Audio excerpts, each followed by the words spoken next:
With just days to go before the primary, Mayor Elorza now calling for the removal of a specific type of voting machine. Good evening and thank you for joining us tonight. I'm John DeLuca. The mayor and others are upset because some Spanish-speaking voters were given ballots with the wrong names on them. ABC 6 News reporter Hector Molina explains. After a series of mistakes regarding the express vote machines, Elorza says the machines do not have the capacity to handle the volume of votes for the state's primary, and that they could have a serious impact on election results. Just 4 days from the state's primary election, current Providence Mayor Jorge Elorza is questioning the reliability of the process, specifically the state's express vote machines. We sent a letter to the Board of Elections and also the Secretary of State asking them to just fully pull these express vote machines.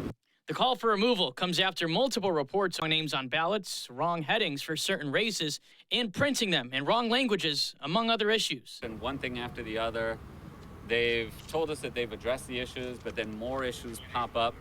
And here we are just 3 or 4 days before the election, and I'm concerned. I just have very little faith that everything is going to be ready to go by Election Day. The machines are touchscreen and more accessible for voters who need assistance filling out their ballots. They can be used with headphones, for example, to help a blind voter fill out their ballot. Elorza's comments received pushback from the ACLU. They sent us a statement reading in part, quote, "If Rhode Island removes the express vote from service during the statewide primary, it would be violating the Americans with Disabilities Act.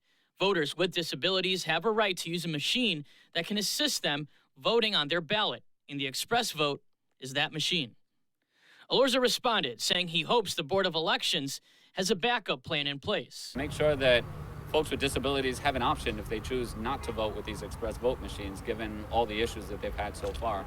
I hope that they're not relying solely on these express vote machines for folks with disabilities. Current Secretary of State in Rhode Island and gubernatorial candidate Nellie Gorbea recently signed a 5-year, $3 million contract with Express Vote this year. She says Elorza's criticism is a political stunt to help his endorsed candidate, Helena Folks. She sent us a statement saying, quote, "Calling into question the integrity of the election systems for political gain is a Trumpian tactic. Mayor Elorza's crass remarks are off base and irresponsible."